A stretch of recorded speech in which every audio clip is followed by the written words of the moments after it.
मुख्यमंत्री योगी आदित्यनाथ जब से उत्तर प्रदेश की सत्ता में काबिज हुए हैं, तब से ही महिलाओं की सुरक्षा को उन्होंने पहली प्राथमिकता देने का दावा किया है। फिर लखीमपुर खीरी की अल्पसंख्यक महिला क्यों दर दर की ठोकरें खा रही है, आज हम आपको इसी महिला की दर्द भरी दास्तां सुनाने जा रहे हैं, जिसे सुन आपके भी रोंगटे खड़े हो जाएंगे।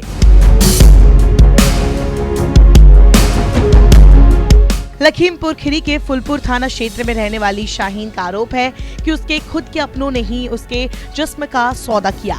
14 साल की उम्र में 4 साल तक पैसों की लालच में अपनों ने ही उसे जिस्म फरोशी धंधे में धकेला।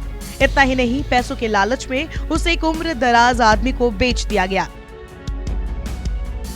हसीब ने उसे 6 साल अपने साथ रखा और उसके 2 बच्चे भी हैं। लेकिन अब उसके पति हसीब ने भी पैसा लेकर किसी दूसरे युवक के हाथों उसका सौदा कर दिया।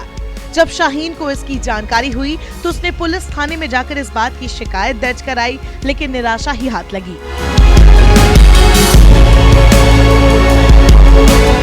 उधर आरोपियों के हौसले बुलंद हो गए और उसका अपहरण कर एक अंधेरे कमरे में ले जाकर रखा गया। लगातार 10 दिनों तक 5 लोग उसके साथ बलात्कार करते रहे। किसी तरीके से मौका देख वो उनके चंगुल से निकली। फिर लखनऊ जाकर महिला आयोग से इस बात की शिकायत दर्ज कराई। शाहीन लगातार जिले के पुलिस के आला अधिकारियों के पास चक्कर लगा रही है, लेकिन अब तक उसकी कहीं सुनवाई नहीं हुई है। ऐसे में अब शाहीन को केवल प्रदेश के मुख्यमंत्री योगी से ही आस है कि वही उसे न्याय दिलाएंगे। मेरा नाम शाहीन है। मेरे पिताजी ख़त्म हो गए थे, मेरी माँ दूसरी शादी कर ली थी। मेरी बड़ी अम्मा छोटी फुप्पू हमको अपने साथ में रखा था। उन्होंने हमसे गलत काम करवाया, बलात्कार 14 साल की उम्र में सर हमसे करवाया।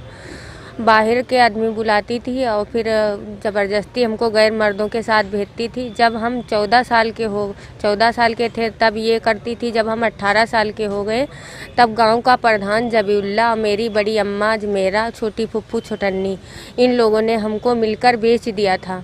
तो जिससे बेचा था उसके घर हम 5 साल रहे और वो उसके वहाँ हम बच्चे 2 अपने पैदा किए। अगर हमको भागना होता तो हम बच्चे नहीं पैदा करते। मेरा 2 बार बड़ा ऑपरेशन हुआ है। अब वो दूसरी जगह बेच देने की हमको बात कर रहा है। सबको हम हर अधिकारी को शिकायत किए हैं। कोतवाली में जाते थे तो कोतवाल साहब हमको भगाते थे, रुकने नहीं देते थे। वो मुकदमा बहुत मुश्किल से हमने लिखवाया। लखनऊ गए, वहाँ से जब आदेश आया तब मुकदमा मेरा लिखा गया। फिर उसमें सीओ साहब ने पैसा लेके और फाइनल रिपोर्ट लगा दिया।